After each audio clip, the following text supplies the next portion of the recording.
Voltando novamente, realizar os nossos eventos dominicais, as nossas palestras e as nossas pesquisas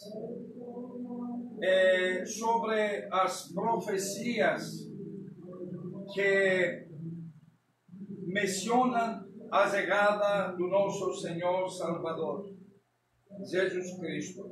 É importantíssimo que nós falamos pelas vidas estas sacerdotisas dos oráculos no mundo, e especialmente a mais famosa, a Eritreia, a Sibila Eritreia, que muitos santos, como nós nomeamos, falavam sobre elas.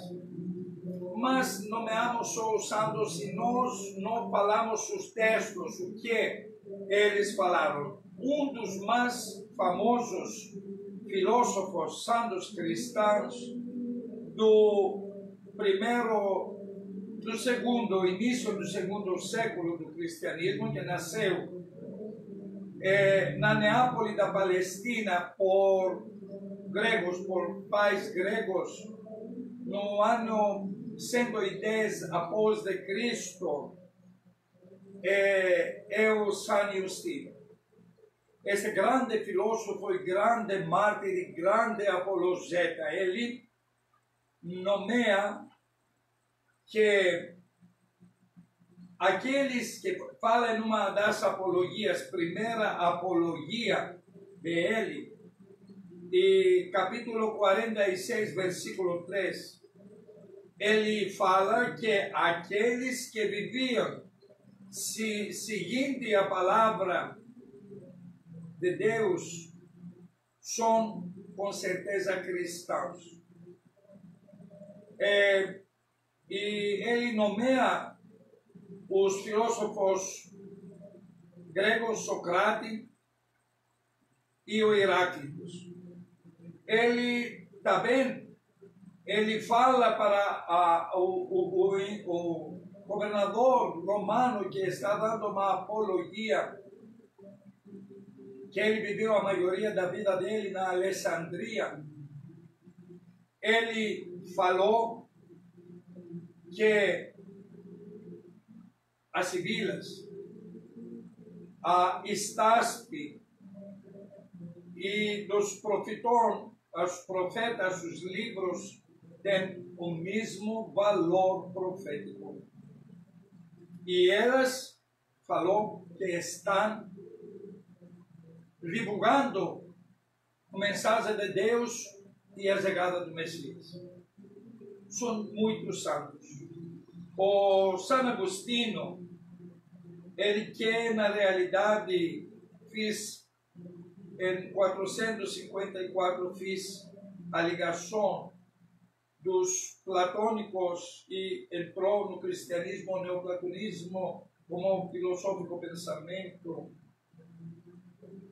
No trabalho dele latino de Cividade Dei, a Politia do Feu, ele deixou um capítulo só para a Sibila Eritreia.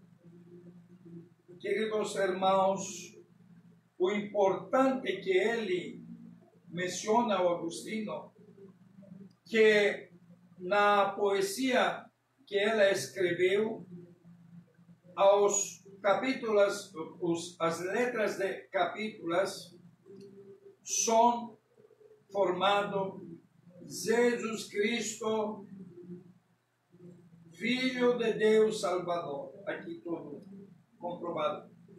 O episcopo Diógenes Teófilos e muitos outros santos, como Atanásio, Cirilo e outros, falaram sobre ele. Então, mesmo valor teológico, todas aquelas que, enviadas por Deus, profetizaram sobre o nosso Senhor. Por que tudo isso? para você que me escutas, para que você me ouves, para que você estás agora assistindo, ou futuramente você vai assistir, seja para dentro, seja consciente do cristianismo, para que ninguém possa interpretar errado. Agora, entrando com os profetas, vamos falar dos mais antigos, que é o profetanax David. O David, que é tão respeitado por todo mundo, não só israelitas, mas todos os cristãos temos como patriarca, como genarca, como profeta, como enviado por Deus. E nos Salmos ele menciona o que vai acontecer com Cristo. Detalhes.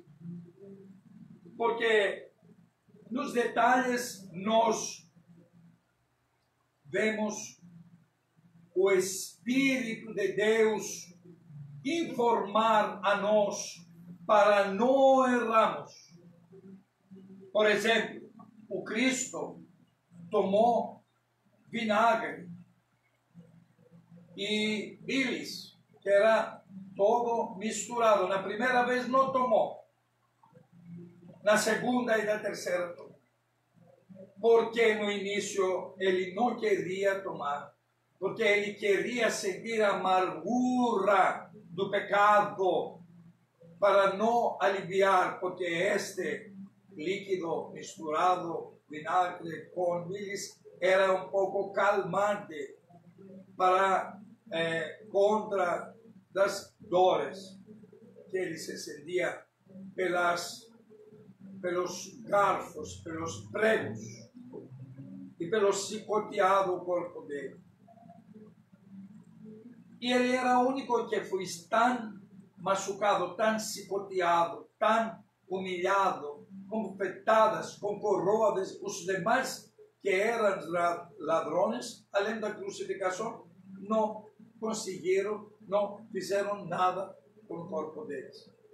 O nosso Senhor foi chicoteado, foi com bufetadas, abriram a boca quase para quebrar os dentes dele. E o Davi, o profetanax Davi, do Salmo 21, relata exatamente estes episódios que aconteceram 1000 anos depois. Ele fala sobre os ossos, como eles trataram nele, até o manto que eles não rasgaram, e foi um manto nobre, e ele foi jogado pelos soldados embaixo da Santa Cruz, frente do nosso Senhor Jesus Cristo, entregando o Espírito dele ao Pai. Eles jogavam as vestes dele com dados. Mas, antes de falar os detalhes, deixamos o próprio Davi, o próprio Salmo, relatar tudo isso. E aí nós tomamos as nossas, depois, decisões. Padre Aurélio. Abriram sobre mim a sua boca, como leão arrebatador e rugidor. Eu derramei-me como água, desconjuntaram-se-me todos os ossos. O meu coração tornou-se como cera derretida nas minhas entranhas. Meu vigor secou-se como barro cozido, como língua pegou-se ao paladar. Conduziste-me até ao pó da sepultura. Porquanto me rodearam muitos cães, uma turba de malignos me assaltou. Transpassaram minhas mãos e meus pés, contaram todos os meus ossos, e eles mesmos me estiveram considerando e olhando. Repartiram entre si as minhas vestes, lançaram sortes sobre a minha túnica. Mas tu, Senhor, não afastes de mim teu socorro. Atende a minha defesa. Livra, ó Deus, minha alma da espada, das garras dos cães, a minha vida. Salva-me da boca do leão, e a minha humildade das hastes dos unicórnios. Por que Deus deveria revelar tudo isso por meio de homens santos? Com que finalidade? Para alertar a nós. Você é cristão. Você é sacerdote. Você é bispo que se acha que o Espírito Santo, que você decide que fala, o Espírito Santo entrou em você pela sagração. Não pode se esquecer tudo que Deus mencionou para nós. Tudo que Deus menciona e deixa por escrito, todo direitinho. Nós não podemos ter desculpas. Terminando a minha homilia, estou mencionando para você que me escutas, que me ouves. Você não pode ser meio termo cristão. Você não pode ser leve cristão. Não vivemos leve cristianismo. Não vivemos o Cristo apenas para falar que somos de Cristo. Somos de Cristo porque vivemos o martírio dele. Porque nós sabemos 100% que ele é a nossa salvação e só por meio dele nós podemos aproximar o Pai. E por meio dele nós podemos a vida eterna.